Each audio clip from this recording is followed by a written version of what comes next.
할렐루야. 저는 오늘 이 말씀을 가지고요, 라오디게아 교회 이야기, 미지근한 신앙에서 뜨거운 믿음으로 라는 제목으로 함께 은혜의 말씀을 나누기를 원합니다. 오늘 말씀을 통해서 이제 요한계시록에 나오는 7교회를 다 다루게 됩니다. 오늘이 라오디게아 교회가 7번째 주님 앞에 책망받았던 그러한 교회였던 거죠. 이 7개 교회 중에 퀴즈 한번 내볼까요? 여러분 잘 말씀을 들으셨는지. 책망받지 아니한 2교회가 있었는데 여러분 기억하십니까? 아마 바깥에 돌아다니시다 보면 그 교회 이름으로 교회 간판을 정하신 교회들이 꽤 많습니다. 그래서 아마 좀 익숙하실 수도 있을 것 같은데, 첫 번째는 시옷이 들어가는 교회입니다. 어디 교회일까요? 1번 사대교회, 2번 서머나교회. 네, 서머나교회입니다. 너무 똑똑하십니다. 잘 맞히시는 것 같습니다. 두 번째 교회는 어떤 교회일까요? 비읍이 들어가는 교회인데요. 맞습니다. 빌라델비아 교회입니다. 7교회 중에 이 서머나 교회와 빌라델비아 교회만 주님 앞에 칭찬을 받았고, 나머지 5교회는 다 문제가 있어서 주님 앞에 질책을 들었던 그런 교회였습니다. 오늘 여러분들에게 말씀드리고 싶었던 라오디게아 교회 7번째 교회도 주님 앞에 질책을 들었던 그런 교회입니다. 우선 그러기 위해서는 여러분 라오디게아라고 하는 지역에 대한 이해가 우리에게 좀 필요할 것 같아요. 지금으로 치면 여러분 터키 지역에 이 7교회가 다 있었죠. 그래서 이 라오디게아 교회도 라오디게아라고 하는 도시도 터키 지역에 위치해 있습니다. 그런데 이 지역의 문제는 뭐였냐면 여러분 석회암 지역이었기 때문에 물 상태가 좋지가 않았습니다. 그래서 이 도시는 고대 도시인데도 불구하고 로마의 수로법을 활용을 하여서 2가지 물을 다른 곳에서부터 끌어오게 됩니다. 하나는 히에라폴리스의 뜨거운 온천수를 끌어오게 됩니다. 그리고 또 하나는 골로새로부터 차가운 물을 이 라오디게아 지역으로 끌고 왔다라고 하는 거죠. 여러분들이 아마 예전에 보시게 되어지면 로마가 물을 끌어갈 때에 이 배수로를 이렇게 만들어 가지고 거기에 물이 지나가게 만들고 그렇게 해서 물을 끌어왔던 장면을 기억하실지 모르겠습니다. 자, 근데 문제는 이 길이가 너무 길었다라고 하는 것이죠. 온천수를 끌어왔는데 이게 바깥으로 다 노출되어져 있는 온수 수로이기 때문에 오면서 이 온천수가 다 식어버리는 겁니다. 미지근한 상태가 되어서 이 온천수가 가져야 할 특징을 다 잃어버리게 되었던 거죠. 또 하나는 골로새로부터 차가운 물을 끌어왔는데 이게 오면서부터 차가움을 상실해 버리는 겁니다. 그래서 이제 미지근한 물이 되어져 버리는 거죠. 2가지 물을 끌어와 버렸지만 이 라오디게아라고 하는 도시에 도착했을 때에는 어느 것 하나 유익을 주지 못하는, 차지도 아니하고 뜨겁지도 아니한 이런 상태의 물이 공급됨으로 인하여서 사람들에게 아무런 유익도 주지 못하는 그런 도시의 물을 공급받게 되었다라고 하는 것이죠. 그래서 여러분 이러한 특징을 가지고 라오디게아 교회를 이해를 하면 아마 그 말씀이 정확하게 이해가 될 겁니다. 너희 교회는 차지도 아니하고 뜨겁지도 아니하다. 이 말씀을 예수님이 딱 던졌을 때에 라오디게아 교인들은 딱 알아차린 거예요. 그렇지, 우리가 온천수를 공급받았지만 뜨겁지도 않고 차가운 물을 끌어왔지만 시원하지도 아니하고 미지근한 상태에서 우리도 정말 이런 물 먹기 싫다 할 정도의 상태에 있었기 때문에 그들은 예수님이 너희의 신앙이 차지도 아니하고 뜨겁지도 아니하구나, 그러므로 내가 너희를 토해내버리겠다라고 하는 표현을 들었을 때에 그들은 정확하게 그 말씀이 무엇을 의미하고 있는지를 그들은 느낄 수가 있었다라고 하는 것이죠. 여러분, 예수님께서는 이런 말씀을 통하여서 우리에게 주시는 말씀이 있어요. 특별히 라오디게아의 교회의 특징처럼 차지도 아니하고 뜨겁지 아니한 교회, 오랜 교회의 역사를 가지고 있는 교회들은요, 이런 특징이 있습니다. 그래서 이 교회의 역사가 지나가는 동안 신앙의 뜨거움을 잃어버리는 경우가 있어요. 차지도 아니하고 뜨겁지도 않게 되어지는 거죠. 교회가 나중에는 없어지거나 교회가 있어도 명맥만 유지할 뿐 여러분 아무런 영향을 주지 못하는 살아있는 송장과 같은 교회가 되어질 수 있다라고 하는 것입니다. 그래서 저는 이 라오디게아 교회의 말씀이 우리 교회에 굉장히 중요하다고 생각을 합니다. 왜냐하면 우리 교회는 역사가 지금 57년째 돼가고 있습니다.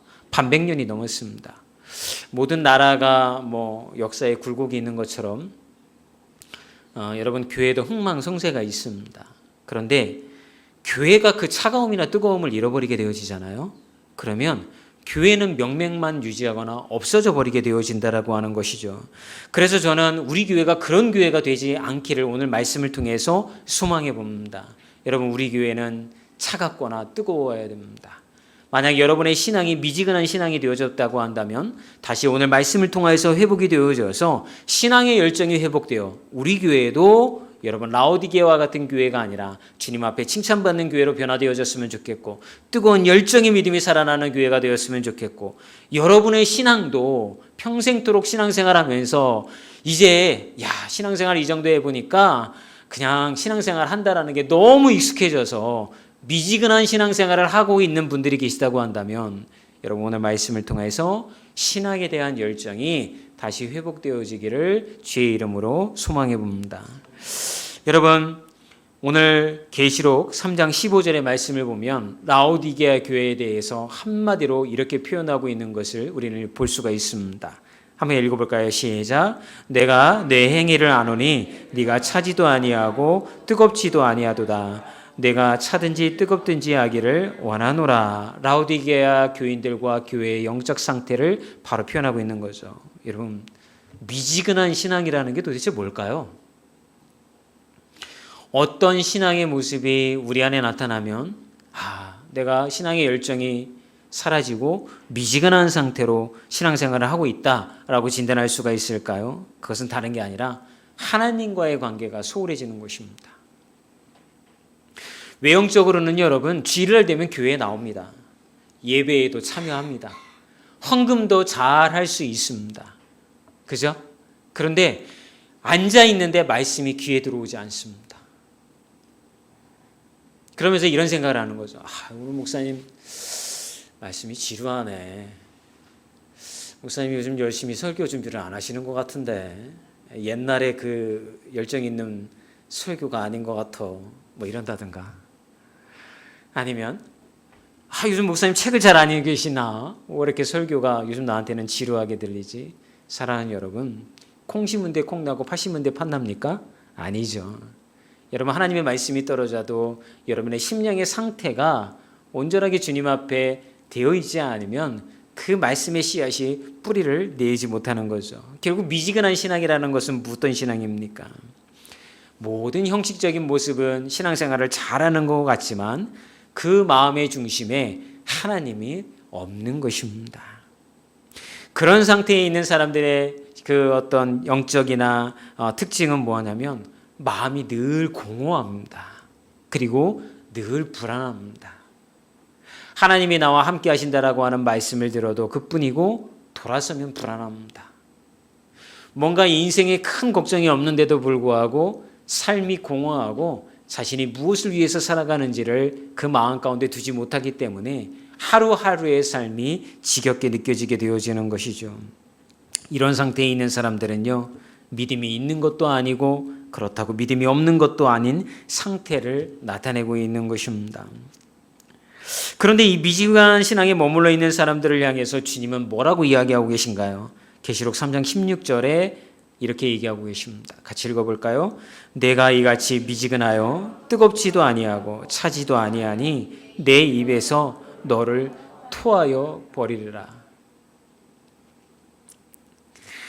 라오디게아에 사는 사람들은 미지근한 온천수, 미지근한 물, 이걸 먹으면서 여러분 토해낸 기억이 있습니다. 물이 차갑지 않으니 마실 수 없고 물이 온천수가 뜨겁지 않으니 그 또한 사용하기가 어렵겠던 그런 경험들이 있었고 그들은 토해내었던 거죠. 그런데 주님께서 이 그 미지근한 신앙생활을 하는 라오디게아 교인들을 향하여서 이야기하기를 내가 내 입에서 너를 토하여 버리라라고 말씀하여 주셨을 때에 그들은 자신들이 어떤 상태인지 우리의 신앙이 주님을 향하여서 이 땅 가운데 복음을 향하여서 아무런 것도 없는 잃어버린 상태가 되어져 버렸구나라는 것을 깨닫게 되었다라고 하는 것입니다. 사랑하는 여러분, 하나님은 우리가 뜨겁게 주님을 사랑하기를 원하십니다. 여러분, 예배에 모이는 것도 중요하지만 제일 중요한 건 뭐냐면 이렇게 이 훈련소에 모여서 말씀으로 권면받고 은혜받던 여러분들이 세상에 나아가서 여러분들이 살아가야 할 그곳에서 하나님의 자녀로 살아가야 되는 거예요. 여러분 직장이나 가정이나 삶에서 좌절하고 낭망하고 무너질 일들이 얼마나 많습니까? 그럴 때 우울하죠. 힘들죠. 왜 이렇게 내가 힘들게 살아야 되는지를 여러분 알지를 못하죠. 그러나 하나님의 자녀들은 어떻습니까? 하나님이 나와 함께 하시고 내 인생 가운데 하나님의 뜻과 목적이 있음을 알기 때문에 무너지지 아니하고 다시 일어서는 것입니다. 그리고 그 이겨내는 신앙을 통하여서 그 밝음과 그 기쁨과 그 은혜를 세상 가운데 보여줄 수 있는 분들이 바로 저는 여러분들인 줄 믿습니다. 여러분, 여러분들의 얼굴에 다 표가 나 있는 거예요. 제가 한참 아팠을 때요. 누가 그랬더래요. 온라인으로 예배를 드리는데 제 얼굴을 보고 목사님 얼굴이 너무 안 좋다고. 안 좋지요. 아프니까 안 좋지요. 그죠? 그런데 오늘은 어떻습니까? 얼굴에서 생기가 돌지요. 다 나아서 그런 거예요. 그죠? 얼굴에 다 나타나는 거예요. 예수의 복음이 여러분 안에 있고 그것이 능력이 있어서 여러분 안에서 살아있으면 여러분 얼굴로 나타나게 되어지는 거예요. 벌써 말하는 태도가 달라지고 사용하는 말이 달라지게 되어지는 거예요. 그런데 내 안에 예수가 사라지고 은혜가 사라지고 소망이 사라지게 되어지면 매일같이 아이고 죽지 못해 사는 게 아니오. 이런 얘기하게 되어지는 것이죠. 사랑하는 여러분, 주님은 그런 삶을 살기를 원치 않으시는 거예요. 하나님을 뜨겁게 사랑하고 세상을 이기는 자로서 살아가는 여러분이 되기를 주의 이름으로 축원합니다. 그렇다고 한다면 여러분, 어떻게 하면 우리가 신앙에서 이렇게 차갑지도 아니하고 뜨겁지도 아니한 미지근한 신앙이 아니라 뜨거운 신앙으로 바뀔 수가 있을까요? 첫 번째는요, 일상에서 하나님의 뜻을 찾고자 하는 태도를 가져야 한다는 것입니다. 계시록 3장 19절의 말씀입니다. 읽어볼까요? 물은 내가 사랑하는 자를 책망하여 징계하노니 그러므로 내가 열심을 내라 회개하라. 여러분, 하나님은 사랑하는 자를 책망하시고 징계하시는 분인 줄 믿습니다. 여러분, 이 말을 오해하지 말으셨으면 좋겠습니다. 예수님이 사랑하시면 고난 주시고 예수님이 사랑하시면 그 사람을 어렵게 만든다는 의미가 아닙니다. 우리는 인생에 있어서 수많은 어려움, 상상할 수 없는 어려움들을 여러분 만나게 되어 있어요. 예수님 잘 믿어도 그런 고난과 어려움 가운데 살아갈 수밖에 없는 게 현실이라고 하는 이런 태도이지 않습니까? 그런데 우리 인생에서 수많은 어려움을 만나게 됨에도 불구하고 그것을 회피하지 아니하고 술이나 다른 즐거움이나 그것들로 회피하지 아니하고 그 마음 가운데 주님을 붙잡음으로 인하여서 회복된 인생, 뜨거운 기쁨을 가지고 살아가는 인생, 그런 인생으로 만든다는 의미로서 이 말씀을 우리에게 한다라고 하는 것입니다. 여러분, 믿음의 사람은 다르게 반응할 수가 있는 거예요. 오늘 오전에 이제 청년들이랑 성경 공부를 하는데 요한복음 9장 3절에 가면 나면서부터 시각장애인이 된 한 사람 이야기가 나옵니다. 제자들이 예수님에게 여쭤봅니다. 예수님, 이 사람이 태어나면서부터 장님으로 태어났는데 부모의 죄 때문에 그렇습니까? 이 사람의 죄 때문에 그렇습니까? 누구의 죄 때문에 이런 시각장애인으로 살아가고 있는 겁니까? 이런 질문을 던집니다. 그랬더니 예수님께서 9장 3절에 말씀하시기를 이것은 그 부모의 죄도 아니고 이 사람의 죄도 아니고 하나님의 살아계심과 하나님의 능력을 그에게 나타내시기 위하여서 그를 시각장애인 되게 하셨다라고 하는 그 말씀이 나타나게 되어집니다. 여러분, 이 대화에는 굉장히 중요한 이야기가 들어갑니다. 그것은 다른 것이 아니라 제자들은 그 이유와 원인에 대해만 초점이 맞춰져 있습니다. 얘가 왜 아픈 거예요? 저 사람은 왜 물질적인 고난당하는 거예요? 저 사람은 왜 암에 걸린 거예요? 아하, 신앙생활 똑바로 안 해서 저렇게 암에 걸리고 신앙생활 똑바로 안 해서 물질적인 어려움 당하는 거고, 이렇게 원인에만 집중을 하면 우리는 이렇게 해석할 수밖에 없는 거예요. 그러면 그 다음에 신앙의 형태가 어떻게 나타나냐면, 그러면 내가 새벽 기도에 나가야지, 주일 예배 빠지지 말아야지, 11조 떼먹지 말아야 되지, 뭔가 나의 열심을 통하여서 그 어떤 고난과 어려움의 징계를 벗어나기 위하여서 애를 쓰게 된다라고 하는 것이죠. 그리고 또 하나, 기도할 때는 어떻게 기도를 합니까? 주님, 이 고난을 내게서 속히 가져가 주세요. 이런 고난을 살면서 내가 평생에 이런 고난 만나지 않게 해주세요. 이런 어려움도 겪지 않게 해주세요. 끊임없이 내가 삶에서 만나는 어려움을 만나지 않게 해달라고 그렇게 기도할 수밖에 없다라고 하는 거죠. 그런데 예수님이 말씀하신 것처럼 하나님의 뜻을 나타내기 위하여서 이 사람에게 이러한 고난을 허락하였다라고 하는 것을 받아들이게 되어주면 우리의 기도는 어떻게 되어집니까? 주님, 이 고난을 통하여서 저에게 가르쳐 주시고자 하시는 하나님의 뜻은 무엇인가요? 라고 기도하게 되어지는 거예요. 처음에 여러분 우리가 기도의 자리에 나와서 하나님 앞에 어떻게 기도합니까? 하나님 나 힘들어요. 왜 나한테 이러실 수가 있어요? 그동안 제가 너무 부족했어요. 하나님 용서해 주세요. 앞으로 잘할게요. 그러니까 이런 어려움 겪지 않게 해주세요. 이렇게 기도를 할 수 있지만 기도의 시간이 길어지면서 우리의 마음 가운데 주님이 두드리십니다. 얘야, 왜 너만 이런 고난을 겪지 않아야 된다고 생각하냐? 이 땅 가운데 사는 사람들이 다른 고난을 겪는 거야. 그리고 이 고난을 통하여서 나는 너에게 가르쳐 주고 싶은 것이 있는 거야. 그럴 때 우리는 어떻게 기도합니까? 하나님, 그 뜻을 제가 깨닫게 해주시고 깨닫게 되었을 때에 제가 그 하나님의 뜻에 순종할 수 있는 믿음을 저에게 허락해 주세요 라고 기도할 수 있다라고 하는 거예요. 근데 여러분 이렇게 진도가 나갈 수 있는 가장 밑바닥에는 어떤 믿음이 깔려있기 때문에 이렇게 순종할 수 있는 겁니까? 첫 번째는 하나님은 선하신 하나님이신 거예요. 두 번째는 하나님은 하나님의 주권적인 통치를 통하여 우리 인생을 인도하고 계시다라고 하는 거예요. 세 번째는 모든 것을 합력하여 하나님의 영광을 드러내기 위하여서 선을 이루신다라고 하는 거예요. 여러분, 태어나고 싶어서 여러분 이런 가정에 태어났습니까? 어떤 사람들은 그렇게 얘기해요. 나는 이런 가정이 싫어요. 이런 부모님 싫어요. 어떤 사람들은 이렇게 얘기해요. 왜 나의 인생 가운데 이런 물질적인 고난이 있어야 돼요? 어떤 사람들은 이렇게 얘기해요. 왜 나의 삶은 이다지도 어렵고 힘든 길을 걸어가야 됩니까? 이렇게 이야기를 합니다. 그러나 여러분 기억하십시오. 여러분의 인생이 그렇게 걸어가는 상황 속에서도 여전히 하나님은 일하고 계시고 하나님의 뜻은 여러분의 삶 안에서 일구어져 가고 있다라고 하는 거예요. 그런데 우리가 그거를 외면하는 순간 우리는 여전히 원인과 이유와 여러분 원인과 이유 따라가다 보면 어떤 일들이 벌어져요? 너 때문이야가 나오기 시작하는 거예요. 내 삶이 이렇게 힘들어진 이유는 너 때문이야. 내가 이렇게 힘들게 사는 이유는 누구누구 때문이야 라고 다른 사람을 비난하는 신앙의 자리로 바뀌게 되어진다라고 하는 거예요.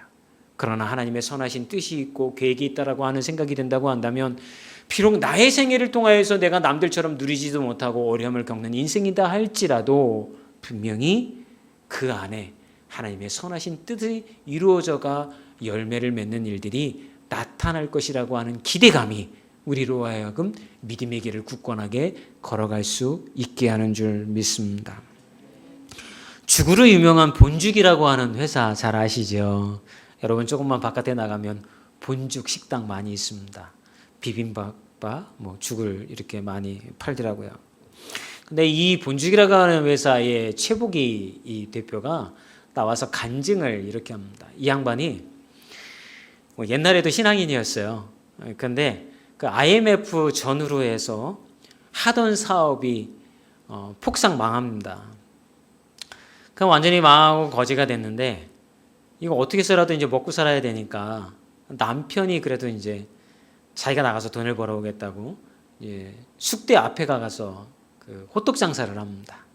근데 한참 회사가 잘 될 때 그래도 사회적으로 명망 있는 사람이었잖아요. 그러니까 양복을 저처럼 쫙 빼입고 앞치마를 양복 위에다가 딱 두르고 숙대 앞에서 이 호떡 장사를 합니다. 그래서 사람들이 묻습니다. 왜 호떡 장사하는데 양복을 그렇게 쫙 빼입고 그렇게 합니까? 그러니까 이 최복희 대표 남편이 이런 얘기를 합니다. 제 마지막 자존심입니다. 제가 한때는 사회적으로도 잘 나갔고 사람들의 부러움을 받았던 사람인데 무너졌다고 그래서 옷까지 내가 벗어버리면 영영 무너질 것 같아서 내가 그렇게 할 수가 없습니다. 그렇게 했다고 그래요. 그런데 그런 그를 바라보면서 이 최부기 대표가 그런 얘기를 했다고 합니다. 당신은 아직도 더 무너져야 된다고. 아직도 자존심이 살아서 그러고 있냐고. 근데 이분이 그런 과정을 통해서 어느 날 죽사업을 하는 그 아이디어를 하나님 앞에 기도하며 받게 되어지죠. 그게 대박이 나서 이제 본죽이라고 하는 회사를 그가 설립하게 되어지고 다시금 많은 부가 그에게 주어지게 되어집니다. 근데 이분이 이런 과정들을 통해서 이런 고백을 합니다. 하나님의 절대적인 주권을 깨닫게 되었습니다. 모든 것이 하나님의 손에 달려 있습니다. 그리고 그런 고난의 시간들을 통하여서 하나님의 가까이 하는 인생이 최고의 복이라고 하는 그런 인생을 깨닫게 되었습니다. 고난을 축복으로 바꿔주신 하나님의 손길을 제가 체험했습니다. 그리고 하나님 없이 풍요로워지는 것은 저주와 같다라는 것도 제가 배우게 되었습니다. 물질적인 성공이 아니라 하나님과의 깊은 관계 속에서 얻는 평안과 기쁨이 진정한 복이라는 것을 제가 알게 되었습니다. 이런 고백을 하면서 최부기 회장은 이런 얘기를 해요. 처음에 고난과 어려움이 왔을 때에 처음에는 왜 이런 일이 자기에게 일어나는지를 하나님 앞에 계속 원망했다고 합니다. 그러다가 자신이 돈을 쫓기 위해서 하나님을 외면하고 하나님 앞에 복을 달라고만 기도했던 이기적인 신앙의 모습을 깨닫게 되었다고 합니다. 그때의 진정으로 하나님 앞에 회개를 하게 되었다라고 하는 것이죠. 그리고 다시 한번 주님 저에게 축복을 주시면 하나님 저에게 주어진 그 모든 것들을 아버지 하나님의 영광과 하나님의 어떤 사역을 위하여서 제가 기꺼이 내어드리겠습니다 라고 서원을 하게 되었다라고 하는 것이죠. 그리고 실제로 지금은 어떻게 하냐면요, 본월드라고 하는 그런 단체를 설립을 해가지고 이 화곡동에다가 건물을 여러 채를 얻었습니다. 아마 원룸 건물들을 매입을 한 것 같아요. 그래서 그것들을 무료로 선교사님들을 위하여서 선교사님들이 들어오면 거기에 머물다가 가실 수 있도록 초교파적으로 이거를 운영을 한다고 그래요. 그래서 제가 인터넷에서 찾아보니까 한 3동 정도가 지금 운영이 되어지고 있고요. 또 하나는 어린아이들에게 어린이 성경책을 공급하기 위하여서 계속해서 그것들을 보내고 있고요. 선교사님 자녀들에게 장학금 지급을 하기 위하여서 자신들에게 남겨진 수익을 떼어다가 선교사님 자녀들을 위한 장학금을 그렇게 주고 있고 선교 사업을 후원하고 있고 그 건물에서 예배를 드리고 있고 이런 모습을 발견하게 되었습니다. 여러분, 우리가 하나님의 뜻을 깨닫게 되어지면 삶의 태도가 바뀌어지게 되어질 것입니다. 그럴 때 우리는 뜨겁게 변화되어지는 것입니다. 저는 여러분들에게 뭔가 뜨겁게 되어진다는 것이 새벽 기도에 하루도 빠짐없이 나오는 분이 뜨겁다라고 말씀드리고 싶지 않습니다. 여러분들이 11조를 떼어먹지 아니하고 헌금을 잘하는 분들이 뜨거운 신앙이라고도 말씀드리고 싶지 않습니다. 뜨거운 신앙은 여러분들이 어떤 환경 가운데 있다 하더라도 하나님의 뜻을 구하고 찾는 자인 것입니다. 그리고 그 안에서 하나님이 주신 응답을 통하여서 여러분이 인생의 답을 찾는 것입니다. 그 답이 여러분들에게 기쁨을 줄 것입니다. 살아계신 하나님이 나의 인생을 결코 그냥 포기하신 것이 아니라 이끌고 계시다라고 하는 확신도 갖게 만들어 주실 겁니다. 그런 인생이 바로 여러분 뜨거운 신앙을 갖고 있는 자들인 거예요. 그러나 라오디게아 교인들은 그렇지 않았어요. 부유했어요. 부유하니 걱정과 근심이 없었죠. 그러니까 여러분 그 상태에서 교회에 나왔다 한들 그들은 아무런 사명과 도전이 없었던 거죠. 친교단체처럼 모여서 자기네들끼리 희희낙낙하고 복음을 위해서 어떻게 살아야 한다라는 이야기가 아니라 여러분 서로를 권면하고 도전하는 것이 아니라 요새 어떤 즐거움을 갖고 계세요? 요새 어때요? 이러면서 교제 나누다가 돌아가는 컨트리 클럽처럼 교회 모임을 만들었다라고 하는 것입니다. 여러분 우리 교회는 그런 교회가 되지 않았으면 좋겠습니다. 아니 어떻게 보면 한 가지는 좀 됐으면 좋겠어요. 라오디게아 교인들처럼 우리 교인들이 다 부유했으면 좋겠어요. 그래서 돈 때문에 가슴 치는 일들이 벌어지지 않았으면 좋겠다라고 하는 인간적인 목사로서의 성도님들을 향한 마음은 있습니다. 그러나 그거 외에 그리하여 여러분들이 사명 잃어버리고 하나님의 자녀로 살아가는 것을 잃어버린다고 한다면 그런 교회는 되지 않았으면 좋겠습니다. 두 번째, 여러분, 우리는 라오디게아 교인들처럼 미지근한 신앙이 아니라 뜨거운 신앙으로 돌아가기 위해서 어떻게 해야 됩니까? 영성을 채워야 됩니다. 여러분, 라오디게아 교회는요, 겉으로 보기에는 아무런 잘못이 없었어요. 이단에 빠진 것도 아니고 도덕적으로 여러분 타락한 것도 없었어요. 외형적으로는 별 문제가 없는 교회였던 것이죠. 그런데 자세히 들여다보면 심각한 문제가 있었습니다. 신앙의 내면이 텅텅 비어 있는 거예요.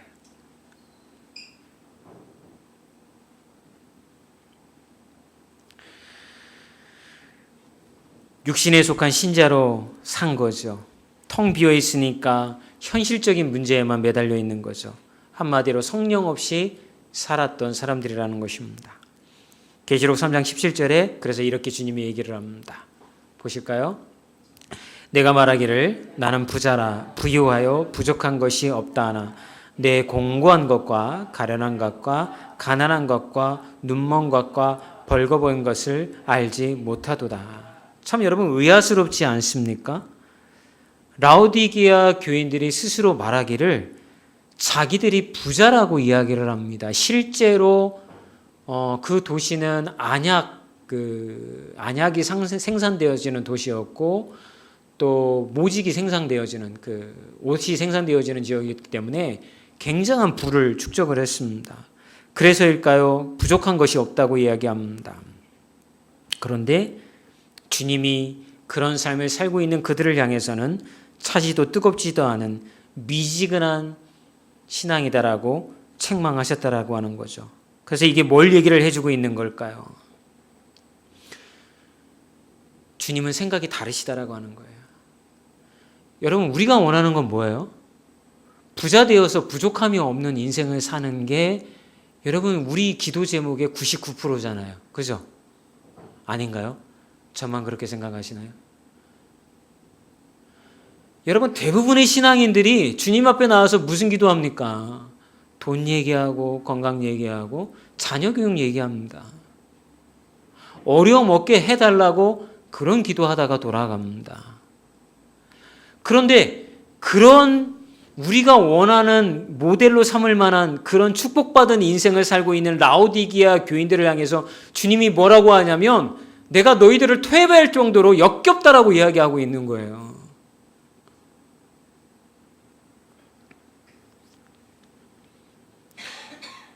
주님은 우리의 인생이 잘 되는 인생이 되기를 원하는데 초점을 두시지 아니하고 하나님과 동행하는 인생이 되기를 원하시는 거예요. 하나님에 대해서 잘 알기를 원하시는 거예요. 하나님에 대해서 좀 더 많은 것을 알려주고 싶으신 거예요. 그래서 주님으로부터 오는 그런 은혜를 누리는 인생이 되어지기를 하나님은 바라고 계신 거예요. 근데 아무리 돌아오라고 하고 그렇게 하라고 해도 돌아오지 않으니까 하나님은 고난이라고 하는 통로를 통하여서 빼도 박도 못하게 만드시는 거예요. 그래야지만 주님 앞에 나와서 잘못했다고 하거든요. 제가 너무 교만했다라고 기도하거든요. 그럴 때 주님은 자신을 좀 더 잘 알려주는 그런 삶을 살게 한다라고 하는 겁니다. 아까 말씀드린 본죽의 창립자였던 최복희 대표가 딱 그런 케이스입니다. 이분이요, 사업할 때 하나님 앞에 나와서 예배는 안 빠졌대요. 하나님, 사업이 너무 잘 돼요. 하나님 감사합니다. 더 복을 주셔서 이 사업이 승승장구할 수 있게 해주세요. 근데요, 시간이 부족하더래요. 교회 나올 수 있는 시간조차도 너무 아깝더라고 하는 거예요. 사업상 만나야 되는 사람들과 골프장도 가야 되고 미팅도 해야 되고 식사도 해야 되고 회의도 해야 되니까 너무 잘 되니까 교회 나가는 시간이 너무 아깝더라고 하는 거예요. 그런데 고난을 겪고 사업이 망하고 나니까 그때서야 자신이 겉으로 신앙적으로는 꽤 괜찮다고 생각했는데 착각이었다라고 얘기합니다. 그리고 경제적으로 관계적으로 위기를 맞게 되어서야 자신이 하나님을 멀리했음을 그녀는 고백하고 있는 것이죠. 겉으로 보기에는 풍요로워 보이나 영적으로 궁핍한 사람들은 이런 특징이 있습니다. 첫 번째는 어떤 특징이냐면 삶의 의미와 목적이 없습니다. 여러분, 명절날 가족들 많이 만났죠? 그때 보통 무슨 질문 하십니까? 요새 사는 건 좀 어때? 돈벌이 잘 돼? 그리고 누가 돈 많이 번다고 하면 뭐라고 얘기합니까? 아유, 잘 됐네. 아유, 잘 사네. 여러분, 우리가 사는 인생은요, 돈 많이 벌고 많은 걸 누리면 그 잘된 인생이라고 이야기하고 있는 거예요. 삶의 목적이 없어요. 돈 많이 버는 게 인생의 목적이 되어지는 거예요. 그런데 예수 믿는 사람들은 어떻게 해야 됩니까? 하나님이 우리를 통하여 하나님의 살아계심을 이 땅 가운데, 그리고 복음을 위하여서 우리를 부르셨기 때문에 그게 인생의 목적이 되어야 되는 줄 믿습니다. 그러려면 여러분 생각이 바꿔야 되는 거죠. 사업을 해도 하나님의 영광을 위해, 내가 직장에 다녀도 하나님의 영광을 위해, 일을 해도 하나님의 영광을 위해서 그 뜻을 자꾸 묻고 찾아가야 된다라고 하는 것입니다. 두 번째, 여러분, 미지근한 사람들은 어떤 특징이 있나요? 내적 평안이 부족합니다. 영성이 부족한 사람들은요, 늘 불안합니다. 평안과 안정을 찾기가 힘들죠. 그래서 그들은 공허함이나 불안이나 스트레스나 일상의 작은 문제에도 그들은 쉽게 흔들리게 되어지는 것입니다. 결국 정신적으로나 감정적 불안정으로 그들은 마음의 평정을 이어갈 수가 없게 되어지는 것이죠. 이게 혹시 스스로에게 생각해 봤을 때 나도 그런가? 라고 했다고 한다면 이제 여러분 다시 회복이 되어져야 됩니다. 그렇다고 한다면 영성이 회복되려면 어떻게 해야 될까요? 첫 번째는 여러분 기도와 묵상이 회복되어져야 됩니다. 계시록 3장 20절의 말씀입니다. 읽어볼까요? 볼지어다 내가 문 밖에 서서 들으니 누구든지 내 음성을 듣고 문을 열면 내가 그에게로 들어가 그와 더불어 먹고 그는 나와 더불어 먹으리라. 여러분, 주님은 계속해서 말씀과 이런 것들을 통하여서 우리 내면의 심령의 문을 두드리고 계시다라고 하는 거예요. 근데 우리가 그 문을 열면 주님은 뭐라고 하시냐면 내가 들어가서 그와 더불어 먹고 마신다라고 말씀하고 있는 거예요. 하나님이 우리와 함께하고 계시다라고 하는 것이죠. 그리고 하나님의 뜻을 알려주신다라고 하는 것이죠. 그런데 우리는 이렇게 얘기를 합니다. 문 열 시간조차 없다라고 이야기하고 있는 거예요. 여러분, 기도는 하나님의 뜻에 우리를 맞추는 시간입니다. 그리고 하나님의 살아계심을 느끼는 시간이 되어지는 것이죠. 묵상은 하나님의 말씀을 깊이 생각하며 나의 삶에 적용하는 과정이 되어집니다. 그래서 하나님의 말씀을 꾸준히 읽고 그 의미를 마음에 새기면 영적 성장이 일어날 수밖에 없는 거예요. 그래서 여러분 놓치지 말아야 될 게 있어요. 그게 뭐냐면 스스로 기도하는 시간과 말씀을 묵상하는 거예요. 여러분, 그게 여러분의 삶에서 결단하지 않고 놓치게 되어지잖아요. 그러면 여러분 미지근한 신앙으로 돌아갈 수밖에 없게 되어지는 거예요. 뜨거움이 사라지게 되어지는 거예요. 그냥 교회 갈 날이 됐으니까 교회 가게 되어지는 거고, 예배 시간 됐으니까 앉아 있는 거가 되어지는 거고, 빨리 예배 시간 끝나서 자유롭게 밖에 나가서 내가 하고 싶은 거 했으면 좋겠는 거고, 이런 신앙생활의 태도가 여러분 우리에게 나타난다라고 하는 것입니다. 저는 말씀을 마치기를 원합니다. 윌리엄 홀만 헌트라고 하는 사람이 있습니다. 화가인데요. 이 사람이 그린 세상의 빛이라는 제목의 그림입니다. 그러니까 이분이 좀 전에 여러분들을 읽어드렸던 요한계시록 3장 20절에 볼지어다 내가 문 밖에서 들으려니 누구든지 내 음성 듣고 문을 열면 내가 들어가 그와 더불어 먹고 마시리라 라고 하는 말씀을 묵상하다가 이제 이 그림을 이분이 이제 그리게 되어진 거죠. 영국 이제 1910년도에 돌아가셨는데 영국 런던에 있는 옥스퍼드의 캔들 대학에 이 그림이 소장이 되어져 있습니다. 그리고 이제 그 그림을 공개를 했더니 미술 평론가였던 친구들이 다 와서 그림에 대해서 이제 평가를 합니다. 너무나도 잘 그렸다, 어쩌다 칭찬이 막 이어집니다. 그런데 한 친구가 자세히 이 그림을 살펴보더니 이런 얘기를 합니다. 그림이 아주 훌륭하네. 그런데 잘못 그려진 부분이 있네. 이 그림의 문에는 손잡이가 없지 않은가? 이런 질문을 합니다. 여러분들 그림을 잘 보시면 저 문에 손잡이가 없습니다. 바깥에. 그랬더니 그림을 그린 헌트가 대답을 합니다. 손잡이를 빠뜨리고 그린 그림이 아니야. 그 그림의 문은 손잡이가 안쪽에 있다네.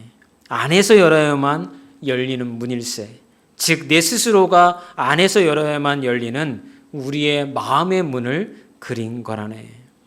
여러분, 예수님은 바깥에 두드리십니다. 그런데 여러분, 그 예수님을 맞이하고 여러분들이 결단하고 예수의 자녀로 살아가려고 한다면 여러분들이 문을 여셔야 되는 것입니다. 하나님은 계속해서 여러분의 마음의 문을 두드리시며 이제 결단해야지, 이제 이렇게 살면 안 되잖아, 이제 하나님의 자녀로서 변화되어져야 되지 라고 계속해서 두드리시는데, 여러분들은 그 안에서 누군가 두드려도 그 두드리는 소리에 귀 기울이지 아니하고, 야, 집안이 정말 따뜻하네, 너무 편안하네, 잠자기 딱 좋네 라고 하며 문을 열지 않으면 여러분의 삶에는 아무런 변화가 일어날 수가 없게 되어진다라고 하는 거예요. 여러분, 결단은 문을 여는 것입니다. 기도의 시간을 확보하십시오. 여러분, 하나님의 말씀의 시간을, 말씀을 묵상할 수 있는 시간을 여러분 확보하십시오. 그리고 하루 종일 그것을 계속해서 묵상함을 통하여서 하나님의 뜻이 어디에 있는지를 찾고자 하십시오. 그러면 여러분들은 뜨거운 신앙으로 회복되어질 수가 있습니다. 오늘 이 시간 여러분들에게 권면드리고 싶은 거, 마음에 여러분 안에 있는 그 문을 여시는 분들이 되기를 주의 이름으로 축원합니다.